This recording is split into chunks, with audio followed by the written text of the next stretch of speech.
রাব্বাকা হাত্তা ইয়াতিয়াকাল ইয়াকিন, আপনার প্রতিপালকের আনুগত্য করে যান, ইবাদত করে যান ততদিন পর্যন্ত যতদিন পর্যন্ত আপনার কাছে ইয়াকিন চলে না আসতেছে।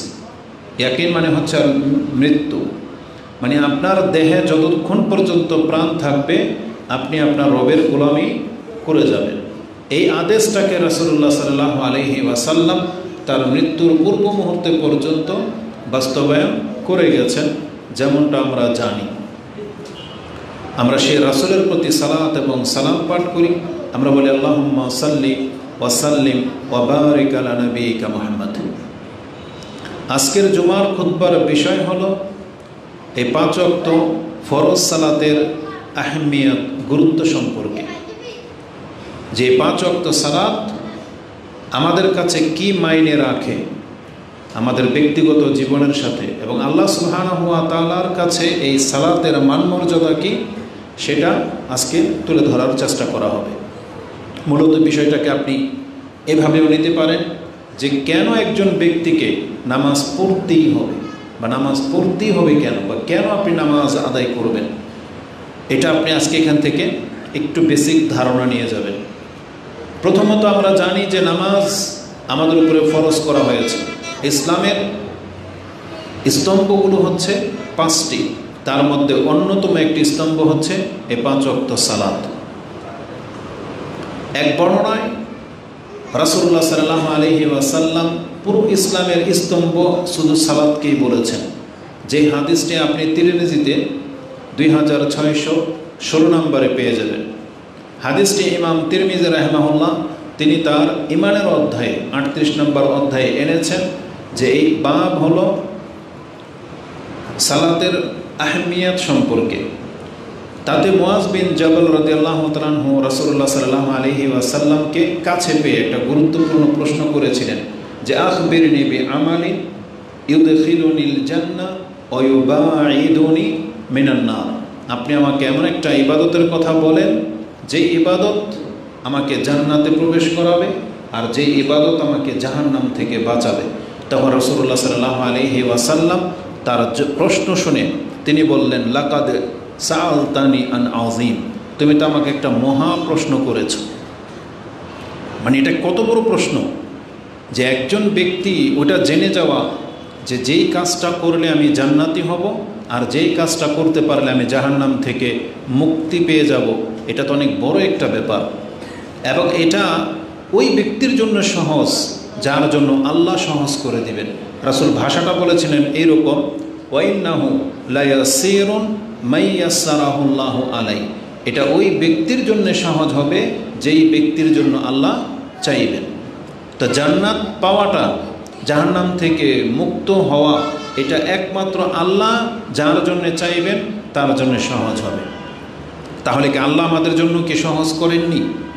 বরং হাদিসের পরবর্তী অংশে বোঝা যাচ্ছে সেই সহজ রাস্তাটা কি, রাসূল আবার সহজভাবে বুঝিয়ে দিলেন। তিনি বলেছিলেন সেই সহজ রাস্তাটা ওই ব্যক্তির জন্যে, আনতা আবুদুল্লাহ ওয়ালা তুশরিকু বিহি শাইআন, তুমি আল্লাহর ইবাদত করবে, আল্লাহর সাথে তুমি কাউকে শিরিক করতে পারবে না।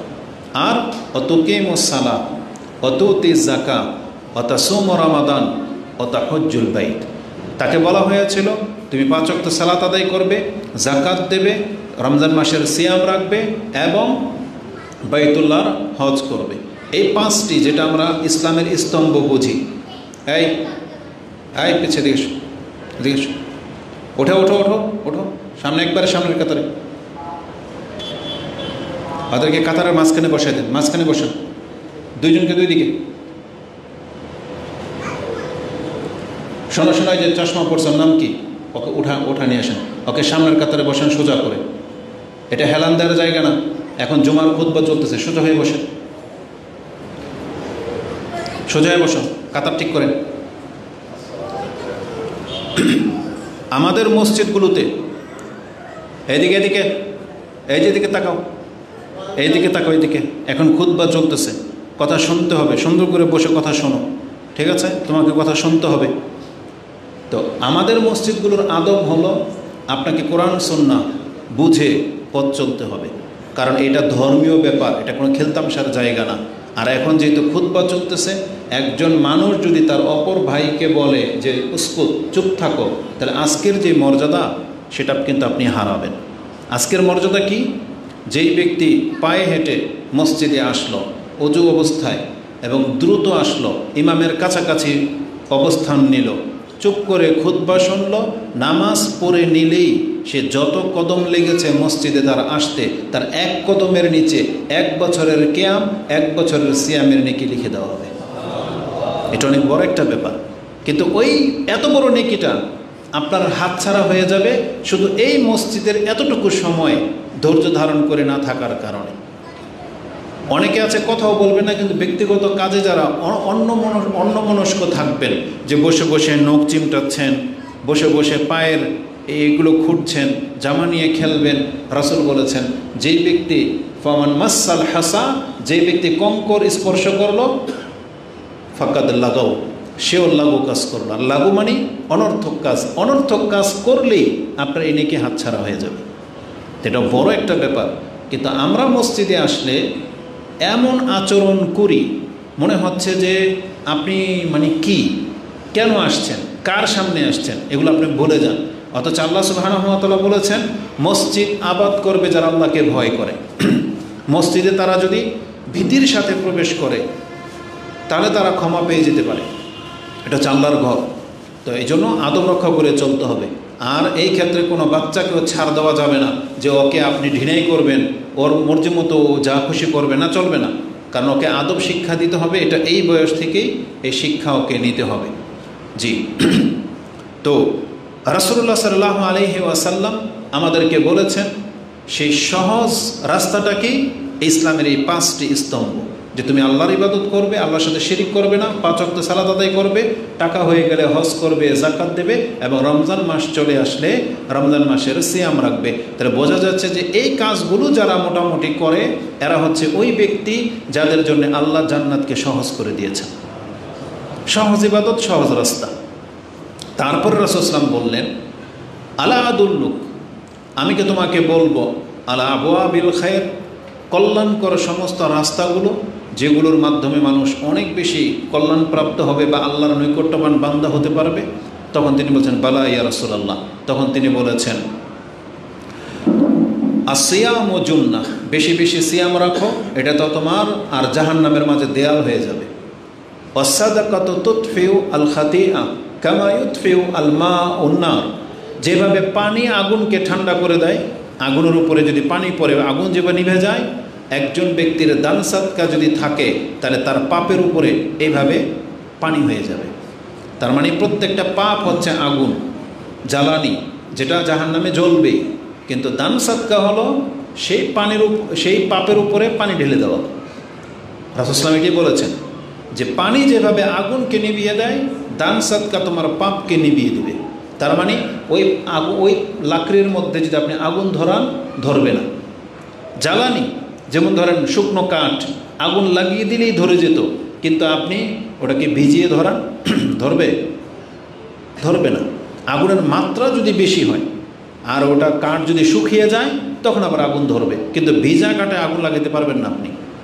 তো ঠিক আমাদের ইবাদতের মধ্যে দান সাদকাকে ওই মান দেওয়া হয়েছে যে যেই ব্যক্তিরা দান সাদকা করে এটা তার দেহটাকে, তার পাপটাকে ভিজিয়ে দিবে, এটার গায়ের আগুন লাগবে না। এটা অনেক বড় একটা ব্যাপার। তারপর বলেছেন ওয়াসালাতুর রাজুলি ফি জৌফিল লাইল, আর রাতের গভীরে একজন ব্যক্তির সালাত আদায় করা, এগুলো হচ্ছে সব কল্যাণকর কাজ। তারপর রাসূল সাল্লাল্লাহু আলাইহি ওয়াসাল্লাম বলেছেন আলা আদুল্লুকা রাসুল আমরি কুল্লি, এই সব কিছুর ঊর্ধ্বে কি সেটাকে তোমাকে বলবো। ও আমুদুহু ও জিরওয়াতা সানামুহু, এবং ওই সব কিছুর মূল কি এবং এর চূড়া কি? তখন সে বালা ইয়া রাসূলুল্লাহ। তখন রাসূল বলেছেন আল ইসলাম, ইসলাম হচ্ছে সব কিছুর মূল। ও আমুদুহু আসসালাত, আর ওই ঘরের মূল হলো নামাজ, মানে যেটার উপরে এই ঘরটা দাঁড়িয়ে আছে, মানে পিলার, আমুদ হচ্ছে সালাত। আর অজিরওয়াতা সানামিহি আল জিহাদ, আর এর চূড়া হলো জিহাদ করা। মানে যেই কাঠামোর উপরে আমাদেরকে ঘরে ঢোকানো হয়েছে, সেই ঘরের মূলটা হচ্ছে ইসলাম। মানে আমরা যদি ইসলামের ভিতরে থাকি, যেই ঘরের স্তম্ভটাই 5 ওয়াক্ত সালাত।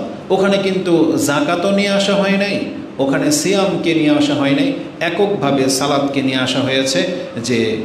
যেই ঘরটা হচ্ছে ইসলাম, তার পিলারটাই হলো নামাজ, আর তার চূড়া হলো জিহাদ, যেটাতে সবাই উঠতে পারে না, কখনো কখনো প্রয়োজন হয়।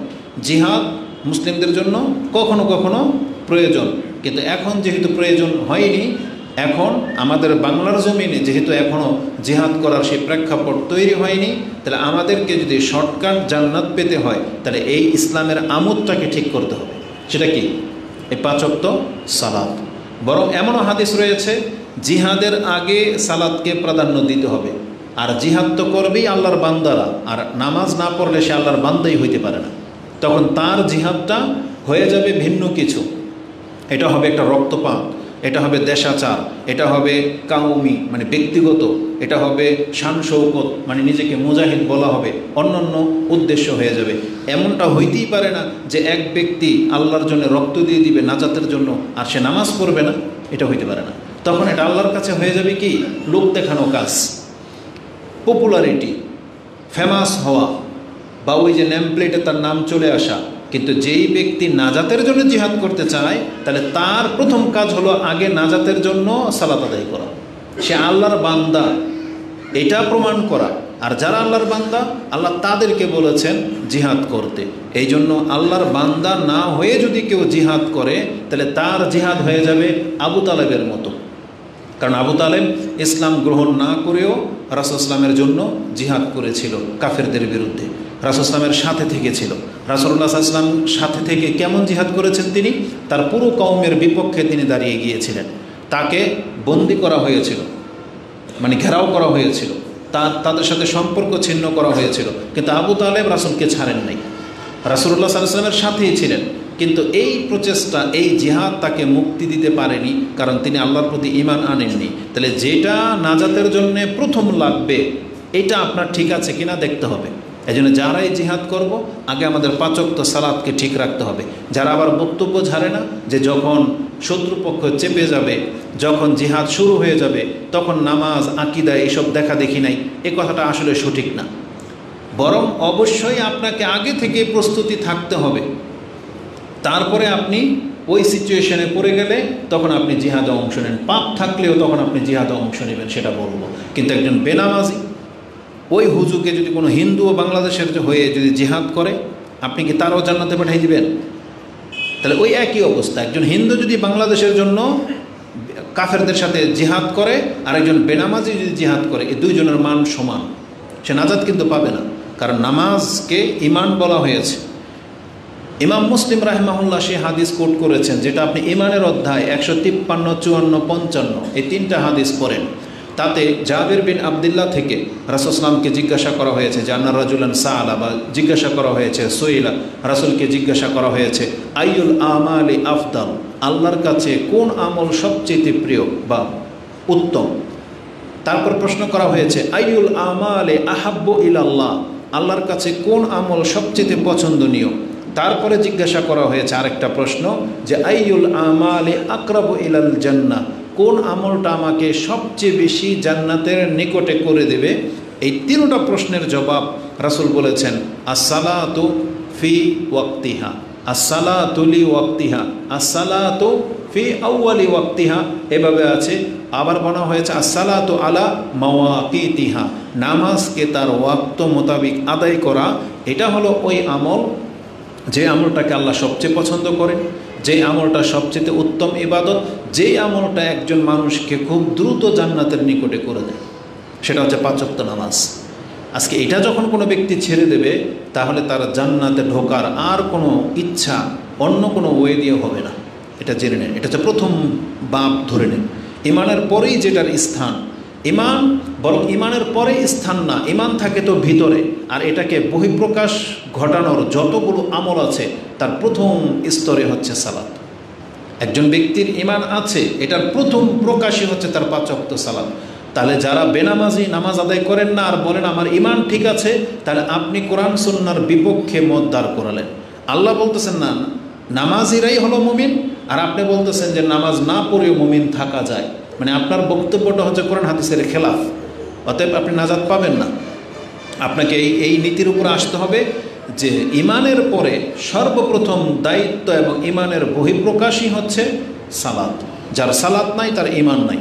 এই জন্য রাসূলুল্লাহ সাল্লাল্লাহু আলাইহি ওয়াসাল্লাম তিনি কঠোর ভাষায় ব্যবহার করেছেন। এটাও আপনি মুসলিমে ইমানের অধ্যায় পেয়ে যাবেন 148 এবং 149 নম্বর হাদিসে, যে রাসূলুল্লাহ সাল্লাল্লাহু আলাইহি ওয়াসাল্লাম বলেছেন বাইনাল আবদি ওয়াল কুফর আও শিরক তারুকাস সালাহ। আল্লাহর বান্দা আর একজন কাফেরের মাঝে অথবা একজন মুশরিকের মাঝে পার্থক্য হলো নামাজ ছেড়ে দেওয়া। এটা ইমাম মুসলিম তার 148, 149 নম্বরে এনেছেন ইমানের অধ্যায়। এই কথাটাকে ইমাম তিরমিজি রাহিমাহুল্লাহ তিনিও তার কিতাব ইমানের অধ্যায়, নামাজের অধ্যায় না, ইমানের অধ্যায় এনেছেন। হাদিস আপনি পেয়ে যাবেন 2618, 19, 20। এই তিনটা হাদিসের মধ্যে দেখেন এখানে এই শব্দ আছে বাইনাল কুফরি ওয়াল ঈমান। ওই হাদিসে আছে মুসলিম আর কাফেরের মাঝে, আর ইমাম তিরমিজির হাদিসে আছে ইমান এবং কুফুরির মাঝে।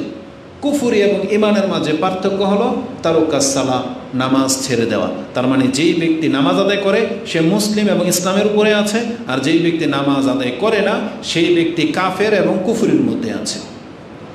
এইভাবে আমাদেরকে ভেঙে বলে দেওয়া হয়েছে। নাসাইতে এবং আবু দাউদে, নাসাইতে আপনি 464, 65 এই হাদিসগুলো দেখেন, তাতে আছে রাসূল বলেছেন লাইসা বাইনাল আবদি ওয়া বাইনাল কুফর ইল্লা তারুকাস সালাহ।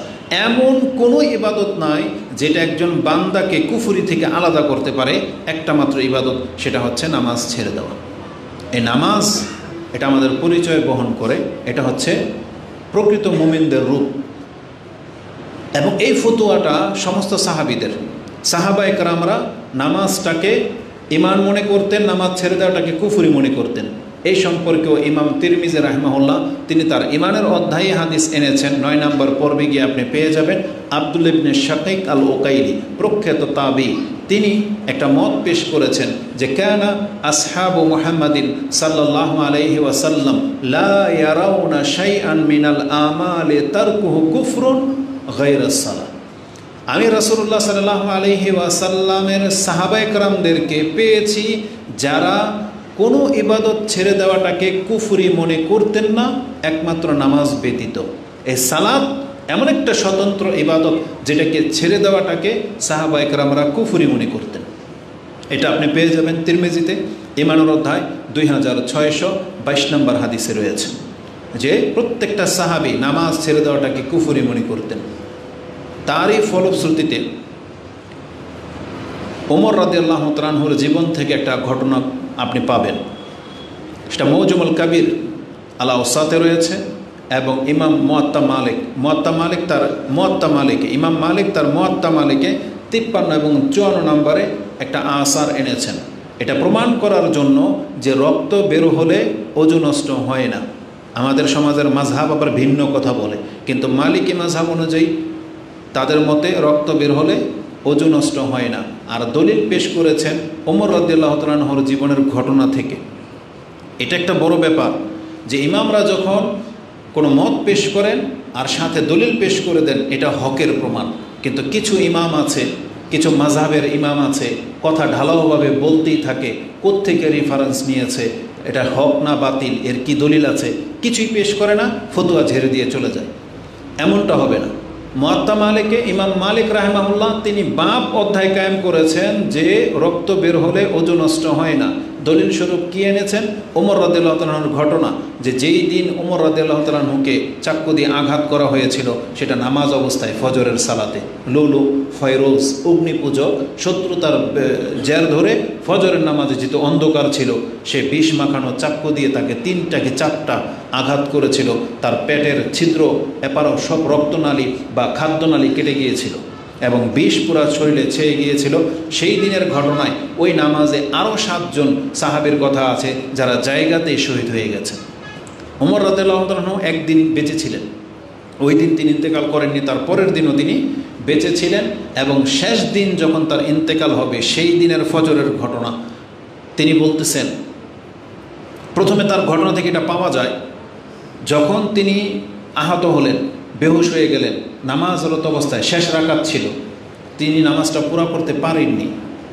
তার জ্ঞান যখন ফিরেছে, তিনি জিজ্ঞেস করেন নাই যে যে আমাকে আঘাত করেছে তোমরা কি তাকে ধরতে পারলা কিনা, কে সে, তার বিচার কি করেছো, কিচ্ছু জিজ্ঞেস করেন নাই। তিনি নাকি প্রথম জিজ্ঞেস করেছিলেন, আসাল্লান নাস, আমি যে নামাজে আহত হইলাম ওই নামাজটা কি তোমরা পুরা করেছিলা? আসাল্লান নাস, মানুষ কি নামাজটা পড়ে নিয়েছিল? তখন বলা হয়েছে যে হ্যাঁ, আপনার পরে আমরা নামাজটা পড়ে নিয়েছিলাম। তখন তিনি বলেছিলেন আলহামদুলিল্লাহ। একজন মুসলিমের অনুভূতি দেখেন, মরে যাবেন, সে কোনো কিছু জিজ্ঞাসা না করে বলতেছেন যে মানুষ কি সে নামাজটা আদায় করে নিয়েছিল? তো বলছে হ্যাঁ করে নিয়েছিল। তখন তিনি বলছেন আলহামদুলিল্লাহ। তারপরে বিচার টিচার যা হবে এটা পরে। তো এটা হচ্ছে একজন মুসলিমের চিন্তাধারা। তিনি যেই দিন মারা যাবেন সেই দিনকার ঘটনা, রাত জেগে আছেন, আই কাজা উমার, রাত জেগে আছেন। তাকে জিজ্ঞাসা করা হয়েছে লিউসাল্লি সুবহ, আপনি কি ফজরের সালাত আদায় করার জন্য জেগে আছেন? বলছেন না। এই অবস্থায় বলছে হ্যাঁ। তখন ওমর রাদিয়াল্লাহু তাআলা আনহু তিনি বলতেছেন এটা এই জন্যই হবে যে আমি যেটা জেনেছি, তিনি বলেছেন লা হাজ্জা ফিল ইসলাম লিমান তারাকা সালাহ, যেই ব্যক্তি নামাজ ছেড়ে দেয় ইসলামে তার কোনো অংশ থাকে না। কি মনে করে সারাটা জীবন যিনি ইসলামের উপরে, ইসলামের খেদমত করলেন, ইসলামটাকে বিজয়ী করলেন, যার মাধ্যমে অর্ধ পৃথিবী মুসলিমদের দখলে চলে আসছিল, যার জীবনটাই কেটেছে ইসলামের প্রতিষ্ঠিতের ভূমিকায়, তিনি মরার সময় এটা বলতেছেন যে লা হাজ্জা ফিল ইসলাম লিমান তারাকা সালাহ, যেই ব্যক্তি নামাজ ছেড়ে দিল ইসলামে তার অংশ থাকে না। অথচ তার হাতে মাত্র এক ওয়াক্ত সালাত, সে এক ওয়াক্ত সালাতটাকে পেশ করে দিচ্ছেন, যদি এটা আমি এখন ছেড়ে দেই তাহলে ইসলামের উপর আমার মৃত্যুটা হবে না, কারণ এখনও আমি যেহেতু জীবিত। অথচ তার রক্ত ঝরতেছে। ফাসাল্লা ওমর নামাজ পড়তেছেন, ওয়া জুরহুহু সাবদাম, তার ক্ষত রক্ত ঢেলে দিচ্ছে। ইমাম মালিক এই ভাষাটাই ব্যবহার করেছেন যে তার ক্ষত রক্ত ঢেলে দিচ্ছে, আর ওমর নামাজ পড়তেছে রক্ত ঝরা অবস্থায়। আর এটাকে প্রমাণ করে দিতে চেয়েছেন যে অজু ভাঙে না, কারণ যদি রক্ত ঝরলে অজু ভেঙে যেত তাহলে বিনা অজুতে নামাজ হয় না। লা তুকবালু সালাহ বিত্তহুরি বা বেগাইরে তুহুর, মানে নামাজ কবুল হবে না পবিত্রতা ছাড়া। তাহলে রক্ত বেরোলে যদি মানুষ অপবিত্র হয়ে যেত তাহলে ওমর রাদিয়াল্লাহু তাআলা কোনো দিন এই নাপাক অবস্থায় নামাজ পড়তেন না, বরং তার রক্ত ঝরতেছে আর তিনি নামাজ আদায় করতেছেন। কিন্তু আমাদের মূল উদ্দেশ্য কি এখানে? ওমর রাদিয়াল্লাহু তাআলা সেই কথা যেটা আপনি মুয়াত্তা মালিকের 53-54 নম্বর আয়াতে হাদিসে পেয়ে যাবেন যে লা হাজ্জা ফিল ইসলাম লিমান তারাকা সালাহ, যেই ব্যক্তি নামাজ ছেড়ে দেয় ইসলামে তার কোনো অংশ থাকে না। কিন্তু আজকে অধিকাংশ মুসলিমদের চরিত্র দেখেন, সে কি মুসলিম না মুনাফেক এটা নিজে বলতেই পারবে না। কেন বললাম জানেন? মুনাফেক বললে ভুল হবে। আপনি বেনামাজি, আপনাকে আমি মুনাফেক বলতেছি না, কিন্তু হুকুমের দিক থেকে আপনাকে মুনাফেক বললেও এটা আমাদের ভুল হবে। কেন জানেন? কারণ রাসূল সাল্লাল্লাহু আলাইহি ওয়াসাল্লামের যুগে মুনাফেক পর্যন্ত নামাজ আদায় করত। কোরআনে আমরা 4টা নাম পাই, মুমিন, মুসলিম, কাফের, মুশরিক আর মুনাফেক, তাই না? পঞ্চম নাম পাচ্ছি না। যদি পঞ্চম কোনো নাম থাকতো তাহলে আমরা বেনামাজের জন্য ফিট করে দিতাম, কারণ বেনামাজিকে মুনাফেক বলাটাও মনে হয় অপরাধ হবে। কারণ রাসূল সাল্লাল্লাহু আলাইহি ওয়াসাল্লামের যুগের মুনাফেক পর্যন্ত নামাজ আদায় করত। এবং রাসূলুল্লাহ সাল্লাল্লাহু আলাইহি ওয়াসাল্লাম এবং কোরআনের সেই আয়াত, আল্লাহ কি বলেছেন যে মুনাফেকরা নামাজে দাঁড়ায় কামু কুসালা, অলসতার সাথে, ওয়ালা ইয়াযকুরুন আল্লাহ ইল্লা কালিলা, তারা আল্লাহকে স্মরণ করে খুব অল্প। তার মানে দ্রুত নামাজ পড়া, নামাজটাকে ভারী মনে করা, এটা মুনাফিকদের আলামত। আল্লাহ বলেছেন কোরআনে যে তারা অলসতার সাথে নামাজে দাঁড়ায়।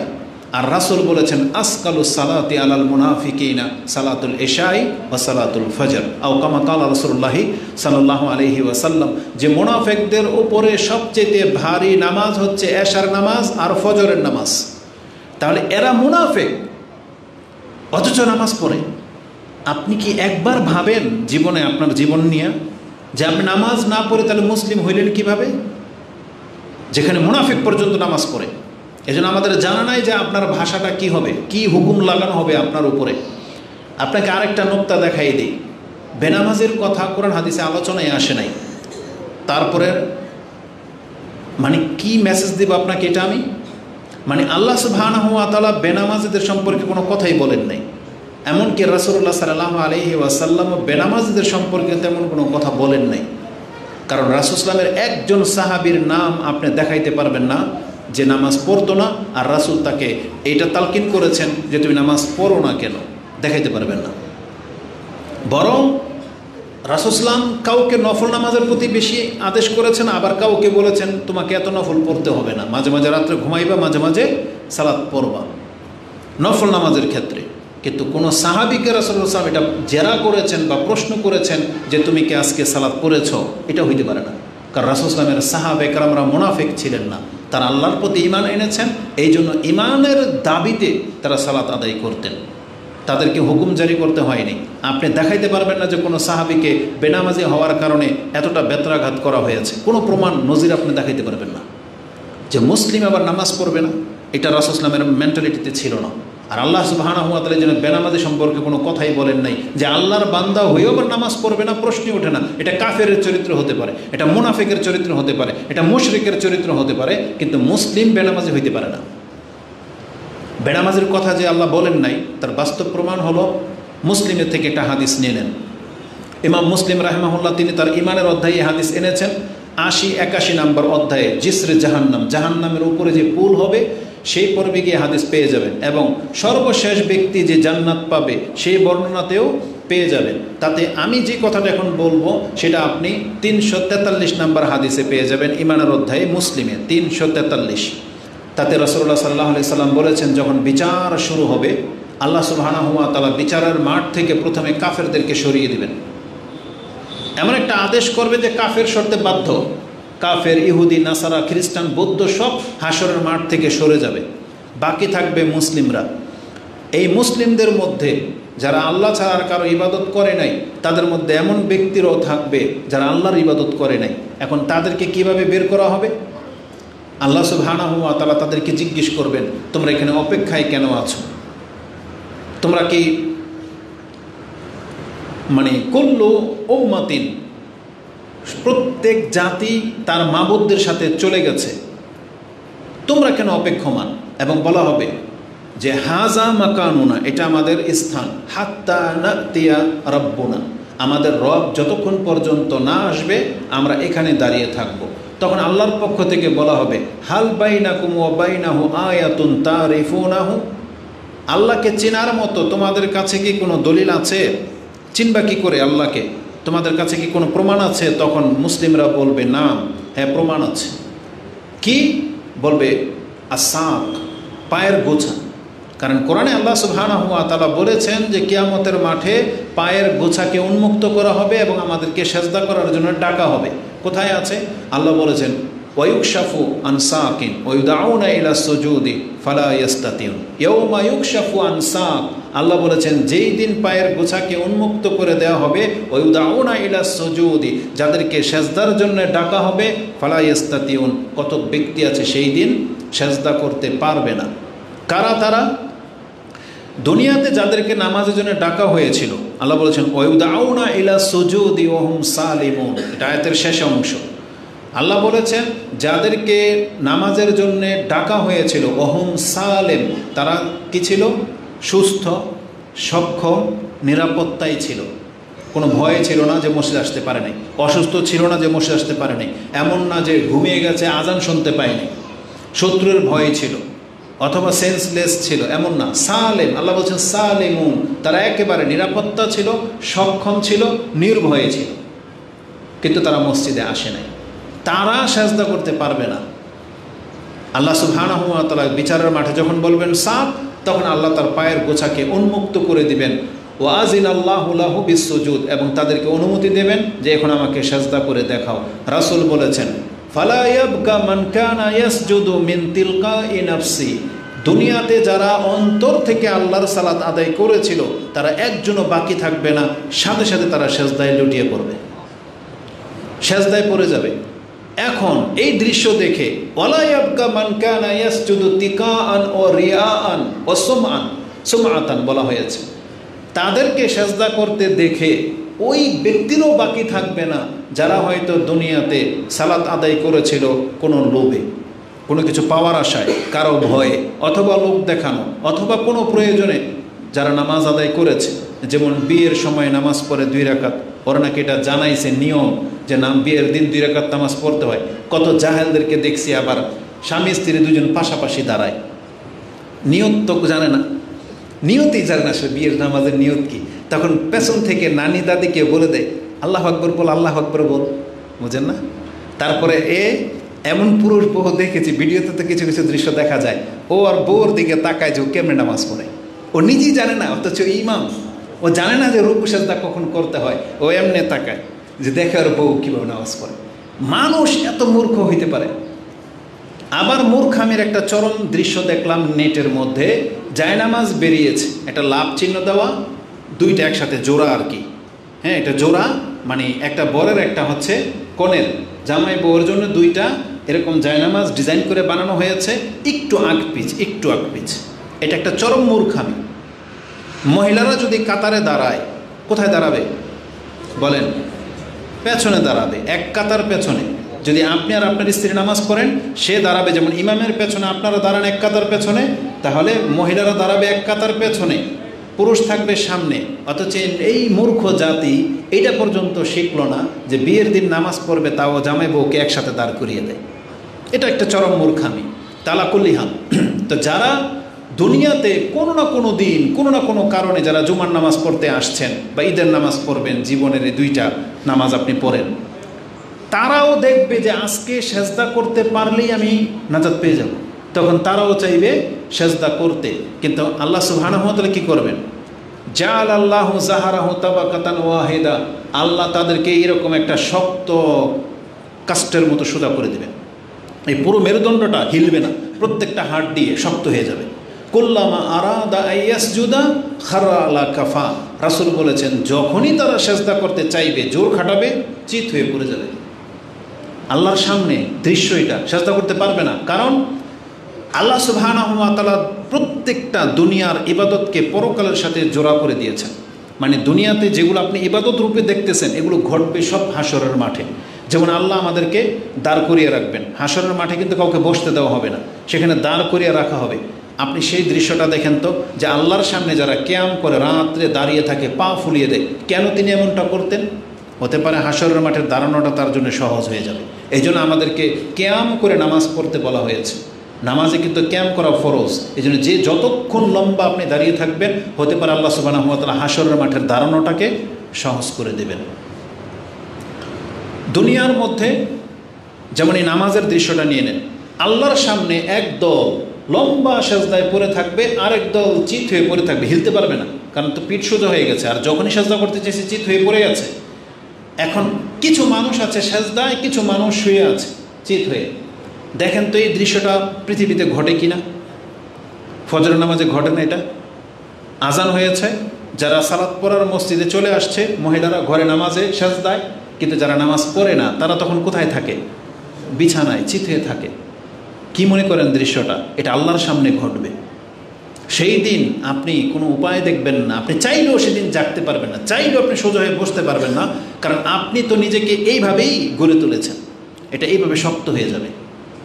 এটা খুব মারাত্মক সিচুয়েশন হতে যাচ্ছে। এটা প্রমাণ হয়ে যাবে যে এই যে যারা সেজদায় পড়ে আছে, এগুলো আমার বান্দা, এরাই প্রকৃত মুসলিম। আর যারা চিত হয়ে পড়ে আছে, এরা মিথ্যা বলতেছে, এরা দুনিয়াতে আমার ইবাদত করে নেই। তার রেজাল্ট, তাদের হিসাব কিতাব কিন্তু এখানেই শেষ। হাদিস আর কিছু বলা হয়নি তাদের সাথে কী আচরণ করা হবে, বরং যারা সেজদায় পড়ে আছে তাদেরকে আল্লাহ এবার অনুমতি দিবেন, মাথা উঠাও। তখন আল্লাহ সুবহানাহু ওয়া তাআলা তাদেরকে মাথা উঠাতে বললে তারা উঠে দাঁড়াবে। ওই যে যারা চিত হয়ে পড়েছিল, এদেরকে আল্লাহ হাশরের মাঠ থেকে খালি করে দিবেন। কোথায় নিয়ে ফেলবেন এবার আপনি চিন্তা করেন, এদেরকে কোথায় নিয়ে যাওয়া হবে? এদের আর কোনো বিচার নাই, হিসাবই নেই, জিজ্ঞাসা করবো হবে না আল্লাহ তাকে যে তুমি কি ইবাদত করে আসছো। আর কাদের বিচার নাই, হিসাব নাই। কোরআনে তো আল্লাহ বলেছেন আমি কোনো কাফেরদের জন্য দাঁড়িপাল্লা কায়েম করি নাই, বিচার হবে মুসলিমদের। কোন মুসলিমদের? ওই যে যারা সেজদায় পড়েছিল, এদের মধ্যে ফাজিরান আও বাররান ও ফাজিরান, রাসূল বলেছেন তাদের মধ্যে পাপীরাও আছে, সৎলোকেরাও আছে। পাপী কিন্তু নামাজি। দৃশ্যটা দেখেন, পাপী তারপরও সেই দিন সেজদা করতে পারবে, কারণ দুনিয়াতে সে মুসলিম ছিল সেই জন্য।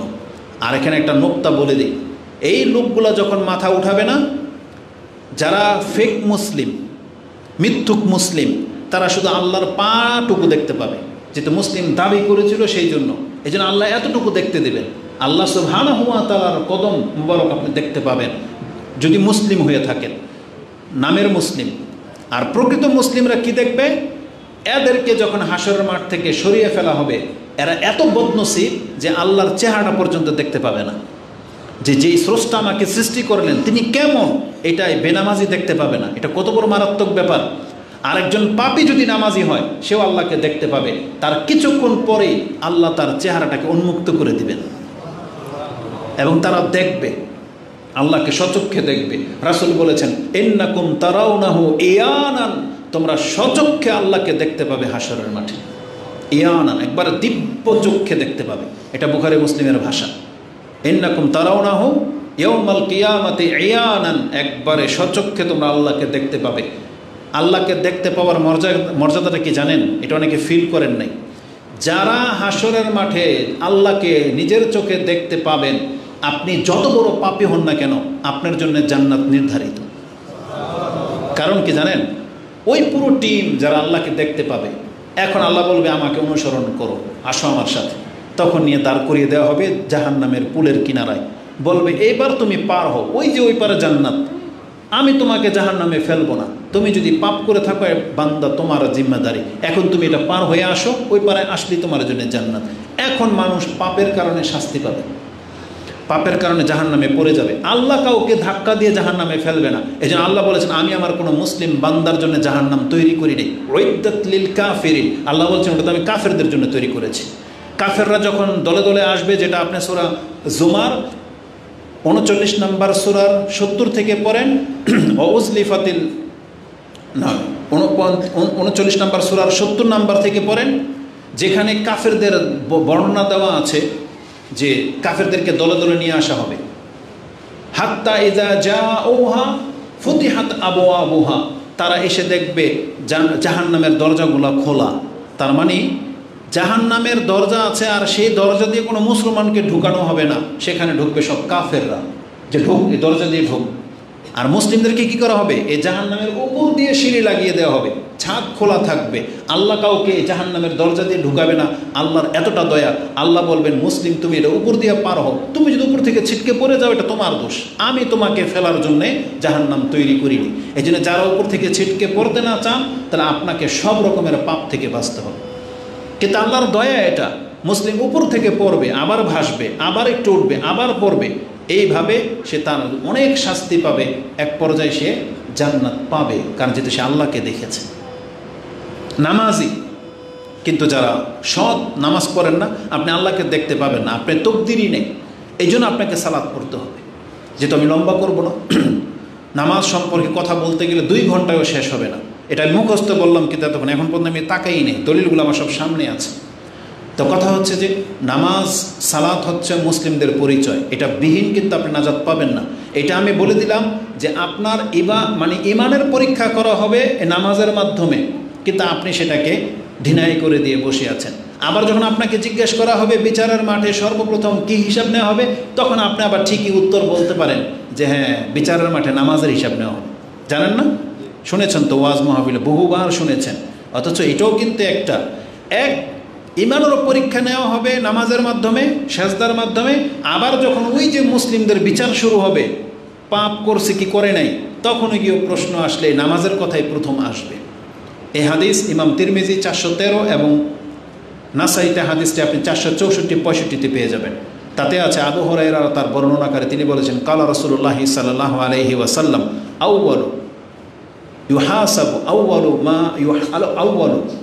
ইউহাসাবুল আবদু ইয়াউমাল কিয়ামাতি মিন আমালিহি সালাতুহু। প্রথমে একজন বান্দার কাছ থেকে যখন ইবাদতের হিসাব নেওয়া হবে, তখনই তাকে জিজ্ঞেস করা হবে তার নামাজ সম্পর্কে।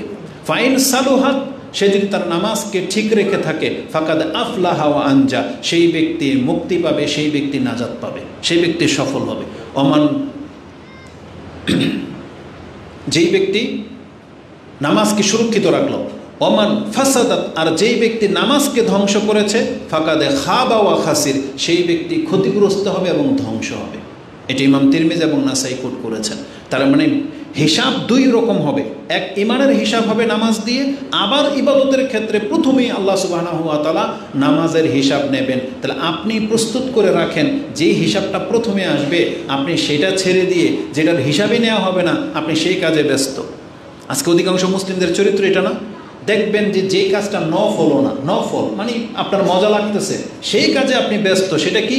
আপনার বাড়িতে আজকে মেহমানদারি করবেন, সবাইকে খাওয়াবেন, আপনি এত ফুর্তি এত ব্যস্ত, কিন্তু নামাজের ওয়াক্ত চলে যাচ্ছে আপনার খবর নেই। বাড়িতে মেহমান আসছে, মহিলারা পাক শাকে এত ব্যস্ত, জোহর শেষ, আসর শেষ, মাগরিব গিয়ে গোসল করে, এত ব্যস্ত আপনি। এই খাওয়া দাওয়ার আপনাকে নাজাত দিতে পারবে?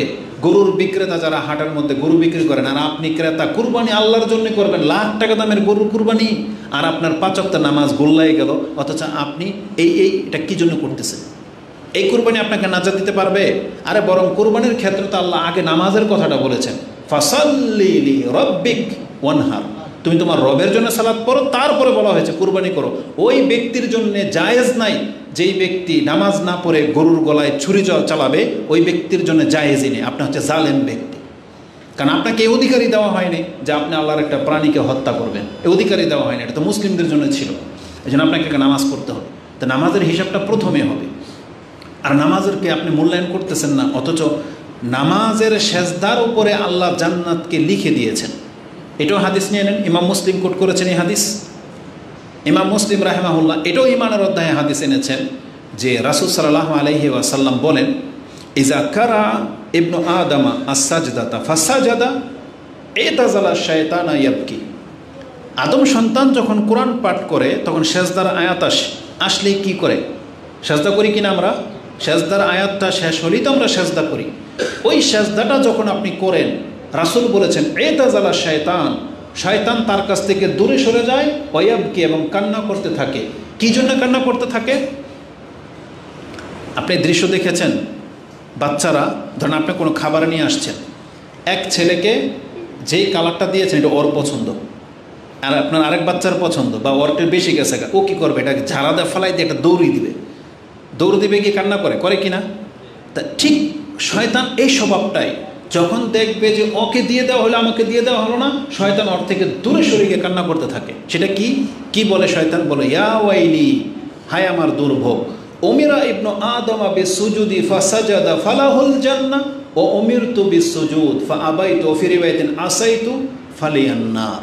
হায় আমার দুর্ভোগ, আদম সন্তানকে সেজদা করতে বললেই আদম সন্তান সেজদা করে, আর এই সেজদা করার কারণে ওর জন্য জান্নাত ফরজ হয়ে গেল। আর আমাকেও সেজদা করতে বলেছিলেন আল্লাহ, আমি অস্বীকার করার কারণে, আমি এটা অমান্য করার কারণে আজকে আমি জাহান্নামী হয়ে গেলাম। তার মানে সেজদার মধ্যে জান্নাত রয়েছে। সেজদা করতে যারা অস্বীকার করতেছেন আপনার জন্য জাহান্নাম কিন্তু অবধারিত হয়ে যাচ্ছে। ওয়ালাহুল জান্নাহ বলা হয়েছে, যারা সেজদা করলো তার জন্য জান্নাত অবধারিত, আর যে সেজদা করলো না তার জন্য জাহান্নাম অবধারিত। আপনি কি মনে করেন? আজকে আপনাদের বিচক্ষণতা দেখি, শয়তান কয়টা সেজদাকে অস্বীকার করেছিল? কয়টা করে নাই সেজদা? একটা না? তাই একটা না করার কারণে আপনি বলতেছেন ওই শয়তান, ও জালেম, ও হচ্ছে গজবপ্রাপ্ত। আল্লাহ বলেছেন ফাআবা, অস্বীকার করেছে, ওয়াস্তাকবারা, অহংকার করেছে, ও কানা মিনাল কাফিরিন, আর সে কাফের হয়েছে একটা সেজদা না করার কারণে। আপনি কয়টা সেজদা করেন না? প্রতিদিন কয় ওয়াক্ত ফরজ? 5 ওয়াক্ত। কয় রাকাত? 17 রাকাত শুধু ফরজ, নফল বাদ দেন। ফরজই 17 রাকাত। 17 রাকাতে কয়টা সেজদা? 34টা সেজদা। প্রত্যেক রাকাতে 2টা না? তাইলে একজন ব্যক্তি আল্লাহর সৃষ্টি একটা সেজদাকে অস্বীকার করার কারণে আল্লাহ বলেছেন সে অহংকার করলো এবং কাফের হইল, আর আপনি 34টা সেজদাকে অস্বীকার করতেছেন, তারপর আপনি বলে পাক্কা মুমিন। বিষয়টা কি? মানে আসলে এটা আল্লাহর সাথে কোন ধরনের চুক্তি হয়েছে আপনার বলেন? এটাকে আমাদের দেশের মতো ওই ভাষা না যে ওর 7 খুন মাফ বলে না আমাদের দেশে। কারণ কি? নেত্রীর চাচাতো ভাই, নেত্রীর বলে ফুফাতো ভাই, নেত্রীর গ্রামের লোক, আর নেত্রীর বিয়ের সন্তানের নাতি। এই জন্য কি ওর জন্য সব মাফ নাকি? আল্লাহ সুবহানাহু ওয়া তাআলার সাথে আপনার এমন চুক্তি আছে যে আপনি কি বাংলাদেশের, আমি রাসূলের উম্মত, আদমের সন্তান, মানুষ তো আমি, এই জন্য আল্লাহ আমার মাফ করে দেবে। এমন কোনো ডিটাচ আপনার সাথে চুক্তি আছে?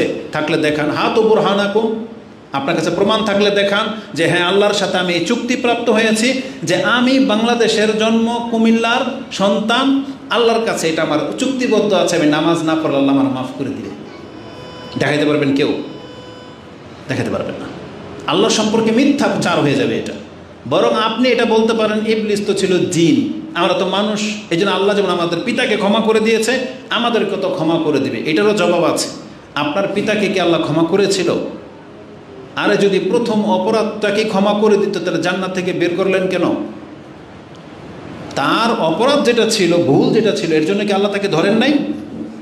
তারপরে আল্লাহ তাকে ক্ষমা করেছেন, মানে শাস্তি দেন নাই, সে তওবা করার কারণে, তাই না? কিন্তু জান্নাত হারিয়েছেন কিনা? তার মানে বোঝা যাচ্ছে আল্লাহ বলতেছেন ওমান আবিজাল্লাহ মিল্লিল আবিদ, আমি আমার কোনো বান্দার প্রতি সামান্য জুলুম করব না।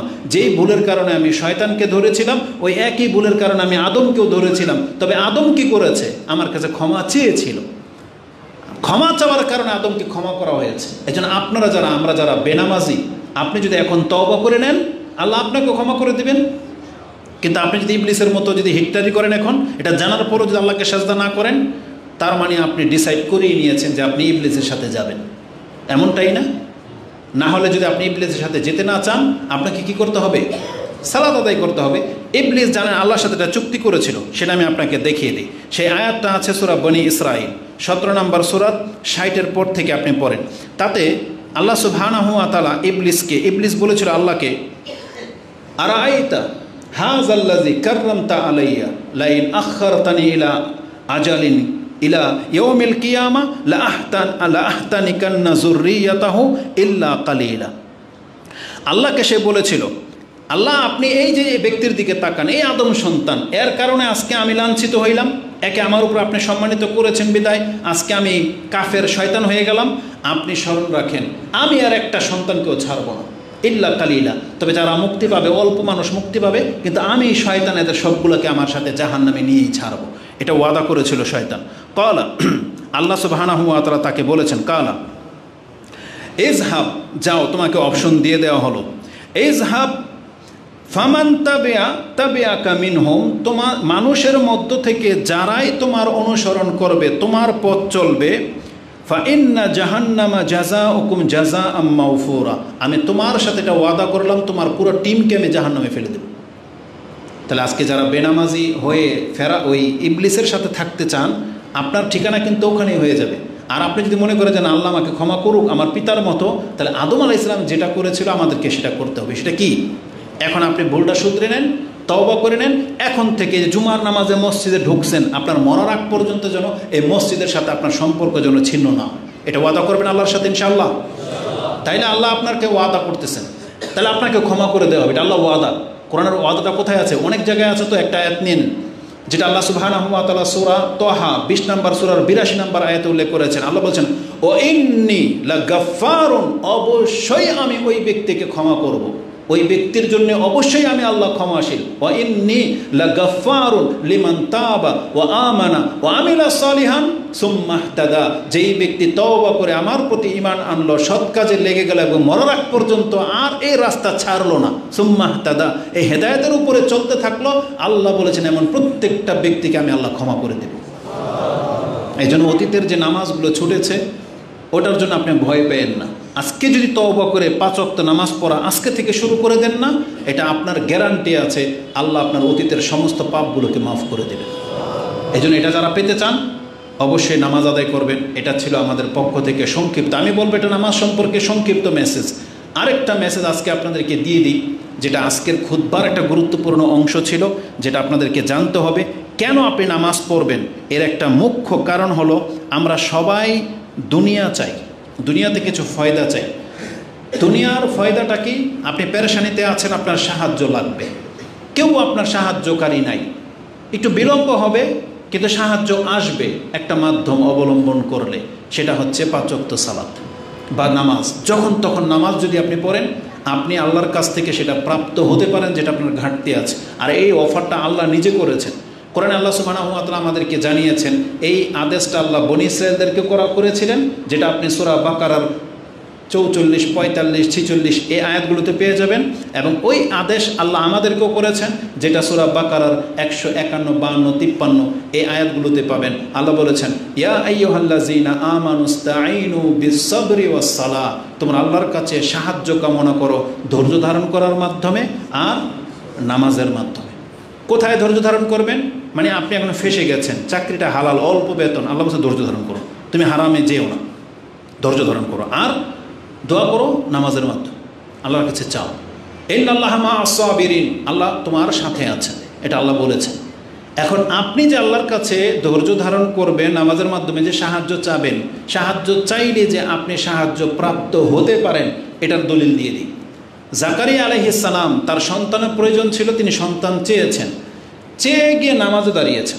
ওহুয়া সাল্লি ফিল মেহরাব ওয়া কাইমুন ইউসাল্লি ফিল মেহরাব, এটা সূরা আলে ইমরান আপনি 38-এর পরে গেলে পেয়ে যাবেন, যে তিনি তখন মেহরাবে নামাজে দাঁড়িয়ে আছেন। ওই মুহূর্তে ফেরেশতা এসে তাকে সুসংবাদ দিচ্ছেন, ইন্না নুবাশশিরুকা বিগুলামিন ইসমুহু ইয়াহইয়া, আমরা আপনাকে একটা সন্তানের সুসংবাদ দিচ্ছি, আল্লাহ পাঠিয়েছেন, তার নাম হবে ইয়াহইয়া। অথচ তিনি তখন নামাজে দাঁড়িয়ে। এটা আল্লাহ কেন উল্লেখ করলেন? যাতে আমরাও নামাজে সুসংবাদ প্রাপ্ত হব। আমাদের উপরে হয়তো নাজিল হবে না ফেরেশতা, কিন্তু আল্লাহর পক্ষ থেকে আপনি আপনার উপকার পরিলক্ষিত হতে পারবেন। এবং আজকের খুতবার সবচেয়ে গুরুত্বপূর্ণ একটা পয়েন্ট, যেটা যে হাদিসটা আপনার কাছে আজকে পেশ করব, সেটা হচ্ছে ইব্রাহিম আলাইহিস সালামের একটা ঘটনা। বিপদে পড়লে নামাজের মাধ্যমে যে আল্লাহর পক্ষ থেকে বিপদ মুক্ত করেন আল্লাহ, এর একটা দৃষ্টান্ত আল্লাহ রেখে দিয়েছে। আবু হুরায়রা তার বর্ণনাকারী, ইমাম বুখারী তার 3টা জায়গায় এই হাদিসটা এনেছেন। একটা লম্বাভাবে জানতে হলে আপনি 2217 নম্বর হাদিসটা গিয়ে বাসায় পড়বেন। 2217, 34 নম্বর অধ্যায় ক্রয় বিক্রয়ের অধ্যায় এবং 100 নম্বর পর্ব, তাতে রাসূল সাল্লাল্লাহু আলাইহি ওয়াসাল্লাম একটা হাদিস এনেছেন ইব্রাহিম আলাইহিস সালামের ঘটনা, যে হাজারা ইব্রাহিম আলাইহিস সালাম তিনি তার স্ত্রীকে নিয়ে হিজরত করলেন।